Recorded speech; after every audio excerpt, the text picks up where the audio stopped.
Vous vous souvenez des liaisons dangereuses? C'est le genre de référence qui imprime sa marque à tout un siècle. Le XVIIIe siècle est pour nous le siècle du libertinage. Tenez, cette autre référence culturelle parle de la même chose, le verrou de Fragonard. Le dictionnaire d'amour de Dreux du Radier est parfaitement dans l'ambiance du siècle. Pour autant, on ne s'attendrait pas à la seconde définition, celle du mot abbé. Ce mot signifie ordinairement un jeune homme qui sait s'adoucir les yeux, montrer ses dents, rendre sa bouche petite, sa main douce et potelée, marcher légèrement, rire des épaules et faire un petit conte, agréablement. Joignez à cela une certaine idée de volupté, de délicatesse, et beaucoup plus d'études de la galanterie que de la théologie, et vous aurez à peu près toute la signification d'abbé. Les abbés ont été de tout temps la coqueluche des belles. Oh, qui l'eût cru tout de même? Apparemment, il y a bien eu une imagerie de l'abbé Galant, comme sur cette gravure dont la légende est abbé galant et poète lisant avec enthousiasme une pièce de vers qu'il a composée. Regardez cette gouache de Baudouin. Mais non, pas la jeune femme légèrement débraillée sur son lit, mais le jeune homme en noir à droite. Sa calotte et sa collerette ne trompent pas, c'est un abbé. Mais que fait-il donc là dans ce charmant tableau? Je vous le demande un peu. La même chose que le héros de ces lauriers ecclésiastiques, roman érotique à succès. La critique se déchaîne. Le livre est nouveau, très libertin, très cher et très défendu, voilà tout son mérite. Mais il faut avoir l'imagination bien jeune et l'esprit bien brut pour trouver quelque goût à la lecture des lauriers ecclésiastiques. L'auteur est non seulement un libertin, comme beaucoup en son siècle, mais encore un escroc. Il est effacé de la postérité de son vivant même dans un dictionnaire de littérature qui dit « On ne doit pas parler de ses romans par respect pour les mœurs, et on doit se taire sur ses ouvrages par respect pour la bonne littérature. » Mais revenons aux abbés galants. Il semble, si l'on en croit les rapports de police vers le milieu du siècle, que la réalité quotidienne portait certains d'entre eux vers l'amour tarifé. Il y a même eu dans les années 1750 une véritable chasse aux abbés libertins pour les punir de fréquenter des prostituées. Témoin, celui-ci. Il est ordonné au sieur Meunier d'accompagner le sieur commissaire Thiot chez la nommée Ropéra, dite Roisin, femme du monde, où il doit se transporter pour constater la débauche du sieur Jean-Paul Degas de Malves, prêtre prieur de Cavenac au diocèse de Cahors. On peut imaginer que l'inspecteur Jean-Baptiste Meunier n'a pas eu besoin que l'on fasse appel à son sens du devoir. 3 ans auparavant, son épouse, qu'il avait fait enfermer pour mettre fin à ses infidélités, s'était échappée avec l'aide de son nouvel amant et guide spirituel, l'abbé Collier, lequel, abbé Collier, honorait également 2 autres maîtresses, sans pour autant manquer au devoir de dire la messe tous les jours. Inutile de vous dire que la mission de Meunier consistant à constater la débauche de l'abbé Degas a été scrupuleusement remplie. Le flagrant délit et l'interpellation qui s'ensuit sont des succès éclatants, relatés dans un rapport de police détaillé, et le pauvre abbé Degas ne peut que se mettre à table. Il signe des aveux aussi piteux que complets. Dans laquelle maison je déclare être venu, il y a environ 1 heure et demie, à dessein de m'amuser avec la dite Rosette, que j'ai déjà vue une fois rue des Fossés Monsieur le Prince, et 3 fois ce soir-ci charnellement. En foi de quoi, j'ai signé le présent à Paris le 2 novembre 1756. Et mettez-vous à sa place. Il y a de quoi être inquiet pour sa réputation.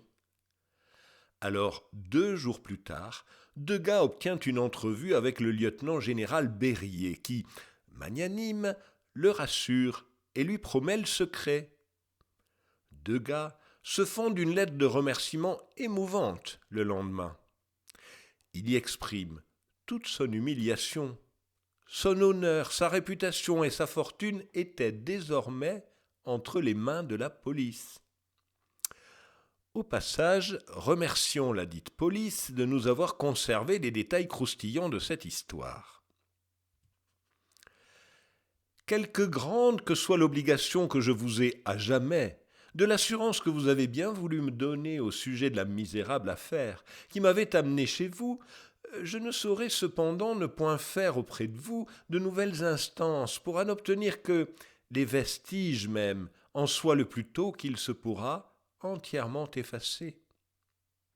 La perspective de recevoir peut-être bientôt quelques signes d'approbation de Sa Majesté au sujet d'une chose qui avait été mise immédiatement sous ses yeux par un ministre respectable, à qui je me suis entièrement dévoué.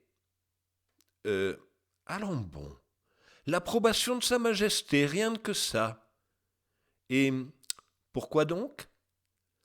Pour un de ses nombreux projets et initiatives, bien certainement, il y avait eu un projet de loterie. Également un moyen de prédire les tremblements de terre et autres catastrophes météorologiques. À moins que ce ne soit l'ouverture de quelques mines d'or. L'abbé Degas avait déjà obtenu une forte somme en 1751 pour l'ouverture d'une mine d'or en Languedoc. Mais de son propre aveu, l'expédition de 1752 qui avait suivi avait été un échec. Qu'à cela ne tienne, voici une carte des contrées aurifères des Cévennes qui fait apparaître de nombreux ruisseaux, plaines et montagnes contenant de l'or. Il est marqué dans la légende que l'abbé Gas de Malves de l'Académie des sciences a parcouru ces contrées par ordre de Louis XV. Les véritables géologues rigolent. Vous voulez, monsieur, que je publie ma réponse à une note de l'ouvrage de monsieur l'abbé Degas sur les mines ? Soit, je vous l'envoie. Faites-en ce que vous voudrez, je ne l'ai écrite que pour m'amuser. Puisse-t-elle vous amuser, en amuser d'autres, et même monsieur l'abbé Degas ? Ma complaisance pour vous pourra me coûter cher. Je connais la force, l'énergie, la véhémence de sa plume. Mais quand je serai un confesseur de la minéralogie, monsieur l'abbé en est bien un martyr. Les témoignages des contemporains vont tous dans le même sens. Voici une lettre autographe de d'Alembert à Cramer. J'ai ouï dire que l'abbé Degas se plaignait fort de vous. Il me semble qu'il devrait au contraire vous remercier, mais c'est un homme qui se plaint de tout le monde, parce que tout le monde a à se plaindre de lui. Il trouve mauvais que nous n'ayons pas parlé de lui dans le prospectus de l'encyclopédie, mais je puis vous assurer que nous l'avons fait par ménagement. Et pourtant c'était vrai, Degas était bien à l'origine de l'encyclopédie. Il a fini par en être débarqué, tout comme il a été démissionné de l'Académie royale des sciences, pour s'être révélé trop souvent incapable de fournir des preuves de ses affirmations. L'éloge plutôt gentil que Condorcet a prononcé après son décès le présente sous un jour, semble-t-il, assez juste. Monsieur l'abbé Degas avait dans l'esprit plus de force que de flexibilité, plus d'originalité que de rectitude. Il préférait dans ses opinions ce qui était singulier, dans ses travaux ce qui s'écartait des routes battues. Il aimait par goût tout ce qui exigeait des efforts et de la patience, tout ce qui offrait des difficultés. Il portait même ce goût jusqu'à s'amuser dans ses délassements à faire des anagrammes très compliqués. Et une fois, pour répondre à un défi, il composa un poème assez long, en vers, d'une seule syllabe. La vie de l'abbé Degas avait plutôt bien commencé. Son père, qui avait fait fortune dans le commerce du drap, avait pu s'offrir un château et le titre de baron de Malves qui allait avec. Certes, il avait fait faillite 5 ans plus tard, mais apparemment, ses enfants utilisaient toujours la particule et le titre. On ne sait pas grand-chose sur la formation scientifique de Jean-Paul Degas, encore moins sur sa vocation religieuse. Toujours est-il qu'à l'âge de 30 ans, il publie un livre de mathématiques de 500 pages sur les courbes. Sur la première page, il s'annonce fièrement comme prêtre et académicien de l'Académie royale de Bordeaux. Le livre est favorablement reçu, en partie grâce à la recension flatteuse qu'en fait d'Alembert pour le Journal des savants. Cela suffira pour que l'abbé Degas soit élu à l'Académie des sciences en 1741. Et pour justifier cette élection, Degas publie 2 mémoires, coup sur coup. Le premier de ces 2 mémoires s'intitule « Démonstration de la règle de Descartes pour connaître le nombre des racines positives et négatives dans les équations qui n'ont point de racines imaginaires ». Voyez la première phrase. Descartes a donné sans démonstration dans sa géométrie la fameuse règle que j'entreprends de démontrer dans ce mémoire et qui est à la fois très utile et très simple. Au moment où Degas écrit son mémoire, la fameuse règle de Descartes, très utile et très simple, a déjà plus d'1 siècle. Vous voyez sur ce portrait le sourire énigmatique de Descartes. Il tient un livre ouvert sur lequel on lit « Mundus est fabula ». Le monde est une fable. Il est vrai qu'on peut se demander parfois s'il ne s'en moque pas un peu du monde. La fameuse règle, la voici. Descartes parle d'équations polynomiales. Pour lui, les vraies racines sont positives car elles correspondent à des longueurs. Les fausses racines sont négatives. Descartes dit « On connaît de ceci combien il peut y avoir de vraies racines et combien de fausses en chaque équation. À savoir, il peut y en avoir autant de vrais que les signes plus et moins s'y trouvent être changés 2 fois, et autant de fausses qu'il s'y trouve 2 fois 2 signes plus ou 2 signes moins qui se suivent. » Voici l'exemple que donne Descartes. x4 moins 4x3 moins 19x2 plus 106x moins 120 égale 0. Marquez que les termes de l'équation sont rangés par ordre de puissance décroissante, et tous dans le premier membre, le second membre étant nul. C'est ce que nous faisons ordinairement, mais pour l'époque, c'était nouveau. On regarde alors les signes successifs, en commençant par le terme de plus haut degré qui est positif. De x4 à moins 4x3, il y a une alternance de signes, comme de moins 19x2 à plus 106x, et de plus 106x à moins 120. 3 alternances de signes, donc 3 racines positives. 2 signes moins qui se suivent, donc une racine négative. Et effectivement, les racines de l'équation sont 2, 3, 4 et moins 5. Ah bon? C'est si simple que ça? Essayons encore. x2 moins 1 égale 0. Une alternance de signes, donc une racine positive. Ah tiens, ça ne marche pas. Descartes n'a pas dit ce qu'il fallait faire quand un terme manque dans l'équation. Un autre essai? x2 plus x plus 1 égale 0. Pas d'alternance de signes, donc 2 racines négatives selon la règle de Descartes. Pas de bol, les 2 racines sont complexes. Sachez donc qu'en chaque équation, autant que la quantité inconnue a de dimensions, autant peut-il y avoir de diverses racines, c'est-à-dire de valeurs de cette quantité. Le théorème fondamental de l'algèbre a été énoncé par Girard 8 ans auparavant. Descartes ici n'énonce pas le même. Il dit simplement combien il peut y avoir de racines à une équation. Il ne parle que de racines vraies ou fausses, donc pour nous des racines réelles. En termes modernes, cet énoncé dit qu'une équation de degré n a au plus n racines réelles. Descartes sait parfaitement que certaines équations ont des racines complexes. Il le dit de façon plutôt alambiquée. Au reste, tant les vraies racines que les fausses ne sont pas toujours réelles, mais quelquefois seulement imaginaires, c'est-à-dire qu'on peut bien toujours en imaginer autant que j'ai dit en chaque équation, mais qu'il n'y a quelquefois aucune quantité qui corresponde à celle qu'on imagine. Ce passage est l'origine de l'adjectif imaginaire que l'on utilise pour désigner les nombres complexes. Je vous parle ailleurs de l'acharnement de Wallis à diminuer les mérites de Descartes, jusqu'à l'accuser d'avoir plagié Harriot. En voici un nouvel exemple.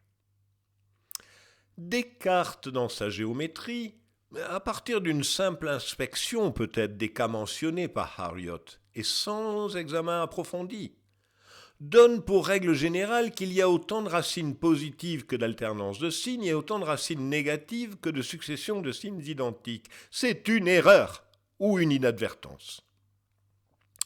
Wallis donne pour contre-exemple le produit de deux polynômes. Le premier de degré 4 n'a que des termes positifs, il devrait avoir 4 racines négatives selon la règle. Le second est de degré 1, il a une racine positive.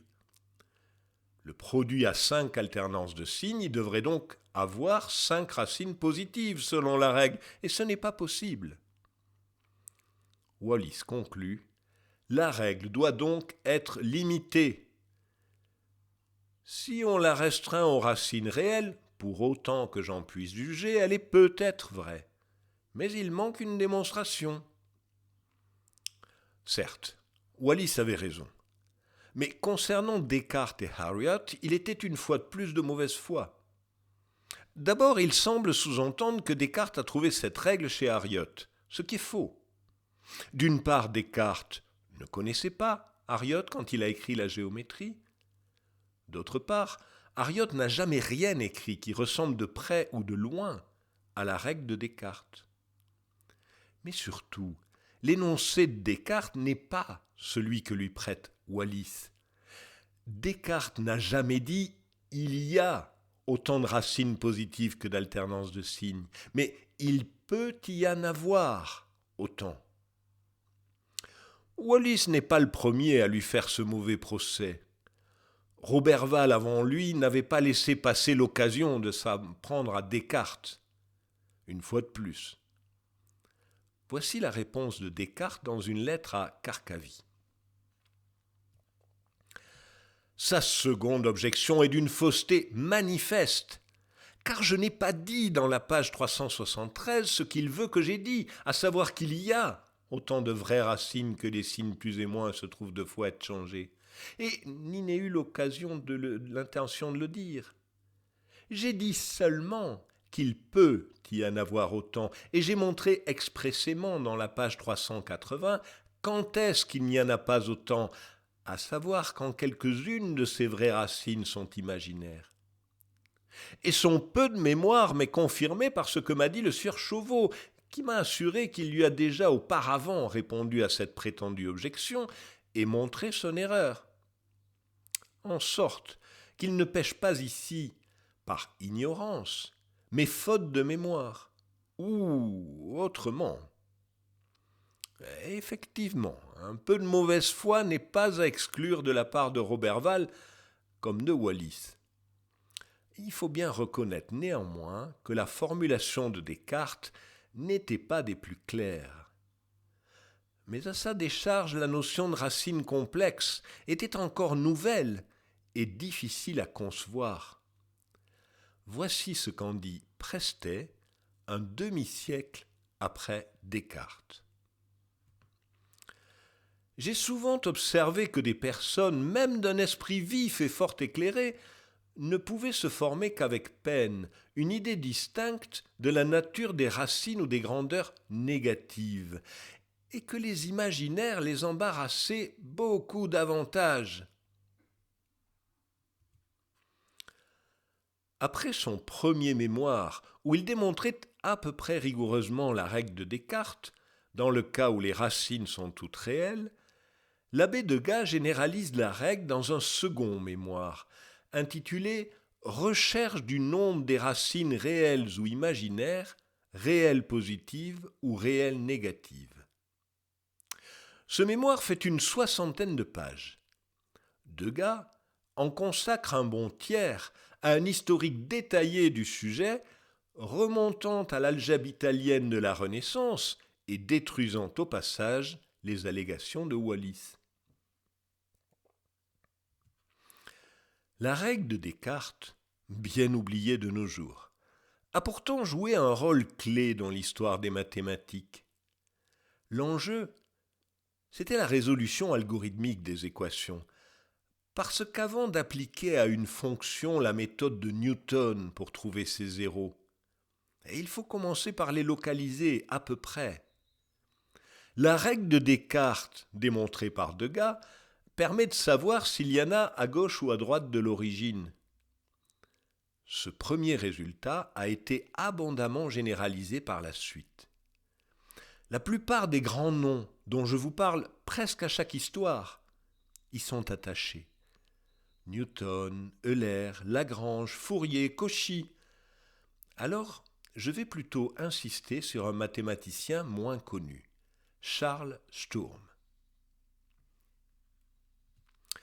À 22 ans, il part pour faire des études à Paris avec son ami Daniel Colladon, genevois comme lui. Ils sont accueillis avec la plus aimable bienveillance, dira Colladon plus tard, par Ampère, Arago et Fourier, qui leur prodiguent leurs conseils et les encouragent dans leurs travaux. Quels travaux ? Un des sujets mis au concours par l'Académie des sciences porte sur la propagation du son. Faut-il le rappeler, Fourier, qui est secrétaire perpétuel de l'Académie des sciences, est le spécialiste de la propagation des ondes depuis son succès avec l'équation de la chaleur. Alors Colladon et Sturm partent mesurer la vitesse de propagation du son dans l'eau, près de chez eux, sur le lac Léman. Le dispositif expérimental est astucieux. D'un côté du lac, dans une barque, l'un des deux déclenche simultanément une flamme et un marteau qui frappe une cloche sous l'eau. De l'autre côté du lac, l'autre voit la flamme et un peu plus tard entend la cloche par un cornet acoustique. Il n'a plus qu'à mesurer l'intervalle de temps entre les deux. Le prix de l'Académie des sciences qu'ils reçoivent en 1827 est financièrement bienvenu. Il leur permet aussi de se faire connaître. Mais ce qui rend Sturm vraiment célèbre, c'est bien son théorème sur les racines des équations. Ce théorème donne un moyen explicite, algorithmique, de compter les racines réelles d'une équation dans un intervalle quelconque. Voici l'appréciation qu'en donne Hermite vers la fin du siècle. Le théorème de Sturm a eu le rare bonheur de devenir immédiatement classique et de prendre dans l'enseignement une place qu'il conservera toujours. Sa démonstration, où n'entrent que les considérations les plus élémentaires, est un modèle de simplicité et d'élégance. Elle intéresse et frappe vivement les élèves en présentant, sous une forme si facile, la solution qui avait longtemps éludé tous les efforts de cette question capitale, déterminer le nombre des racines d'une équation qui sont comprises entre des limites données.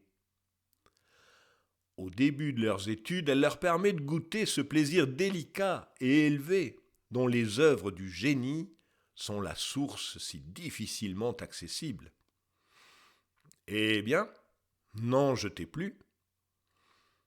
Il est vrai que l'algorithme de Sturm, qui, un siècle après Hermite, n'est plus aussi incontournable, a profondément influencé le développement des mathématiques.